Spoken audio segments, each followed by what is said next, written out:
Welcome to கர்த்தடே series. இன்றைக்கி நம்ம கர்த்தடே சீரீஸில் விட்டமின்ஸ் பற்றி தான் பார்த்துட்ருக்கோம்.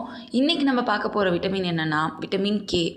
விட்டமின் கே நம்ம பாடியில் என்ன வேலை பார்க்குது, ஸோ இதை ஏன் பிளட் கிளாட்டிங் விட்டமின் சொல்கிறாங்கன்னு சொல்லி இன்றைக்கான வீடியோவில் நம்ம பார்த்து தெரிஞ்சுக்கலாம் வாங்க. விட்டமின் கேன்றது ஒரு ஃபேட் சால்யூபிள் விட்டமின். நம்ம பாடியில் வந்து 2 டைப்பாக இருக்கும். அதாவது என்னென்னா vitamin K1 and vitamin K2. Vitamin K1ன்றது வந்து பாலிக்யூனான், விட்டமின் K2ன்றது வந்து மெனாக்யூனான். பாலிக்யூனான்றது வந்து பிளான்ட் பேஸ்டு ஃபுட்டில் அதிகமாக இருக்கும். மெனாக்யூனான்றது அனிமல் பேஸ்டு ஃபுட்டில் அதிகமாக இருக்கும்.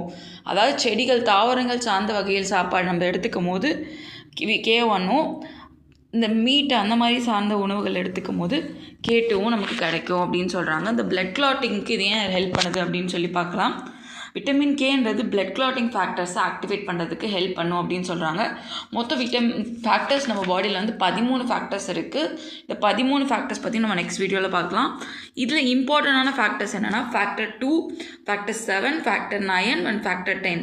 ஃபேக்டர் 2ஓட நேம் வந்து ப்ரோத்ரோம்பின். அது வந்து 7 வந்து ப்ரோ கேரவைட்டின் ஸ்டேபிள் ஃபேக்டர்னு சொல்லுவாங்க. 9 வந்து கிறிஸ்மஸ் ஃபேக்டர்.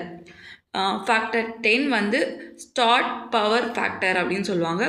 இது பாடியில் வர கட்டையும் பிளட் வராமல் நம்ம பாடிக்கு வந்து ஸ்டாப் பண்ணுறதுக்கு, ஐ மீன் ஒரு விஷயம் கட் ஆகிட்டு அந்த பிளட் வந்துகிட்டே இருக்குது, பிளட் ஸ்டாப் ஆகாமல் வருதுன்னா அந்த ஸ்டாப் பண்ணுறதுக்கும் கிளாட்டிங் வந்து ப்ராப்பரான கிளாட்டிங் கொடுக்கறதுக்கு விட்டமின் கே ரொம்ப தேவைப்படுற ஒரு விஷயம். ஸோ இந்த விஷயம் நடக்கலைன்னா, இந்த ஃபேக்டர்ஸ் ஒரு குறைபாடு இருந்துச்சுன்னா நமக்கு வர விஷயம் வந்து எக்ஸஸ் ப்ளீடிங், ஈஸி ப்ளஷ், அப்புறம் ஸ்லோ கிளாட்டிங் ஆகுறது. சில பேருக்கு எக்ஸஸ் கிளாட்டிங் ஆகும். ஹீமோபீலியான்னு சொல்லி ஒரு கண்டிஷன் இருக்குது.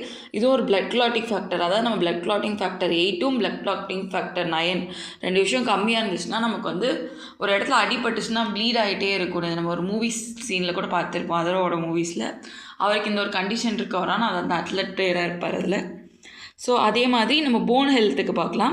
போன் ஹெல்த்தில் பார்த்தோம்னா விட்டமின் கே ஆக்ஸ்டோகால்சின்றது வந்து ஆக்டிவேட் பண்ணுறதுக்கு ஹெல்ப் பண்ணும். இந்த ஆக்ஸ்டோகால்சின்றது என்னென்னா நம்ம பாடியில் கால்சியம் டெபாசிட் பண்ணுறதுக்கு ஹெல்ப் பண்ணுற ஒரு விஷயம். So vitamin K and vitamin D, calcium இது 3ம் ஜாயின் பண்ணால் தான் நம்ம போன் ஸ்ட்ரென்த் வந்து இம்ப்ரூவ் ஆகும் அப்படின்னு சொல்கிறாங்க. நியூ பார்ன் பேபிக்கு இந்த விட்டமின் கே ஏன் இவ்வளோ இம்பார்ட்டன்ட் பார்த்தோம்னா, நியூ பார்ன் பேபிஸ்க்கு வந்து ஒரு பர்த் இன்ஜெக்ஷன் கொடுப்பாங்க பர்த்துக்கு அப்புறம். ஸோ அந்த இன்ஜெக்ஷன் எதுக்காக கொடுக்குறாங்கன்னா, பாடியில் இருக்க கட் பாக்டீரியாவை டெவலப் ஆகலைன்னா விட்டமின் கே டெஃபிஷியன்சி வந்து நமக்கு வரும். ஸோ அதனால் ப்ளீடிங் ப்ரிவென்ட் பண்ணுறதுக்காக இந்த இன்ஜெக்ஷன் கொடுப்பாங்க அப்படின்னு சொல்லப்படுது. அடுத்து பார்த்தோம்னா ஃபுட் சோர்ஸில் வந்து எதெல்லாம் இருக்குன்னா, நம்ம கீரை வகைகள், ப்ரொக்கோலி, கேல், அப்புறம் முட்டைக்கோஸ், லெக்டிவ்ஸ், சோயாபீன் ஆயில், இந்த மாதிரி நிறைய விஷயத்தில் இருக்கும். மென்னுக்கு வந்து 12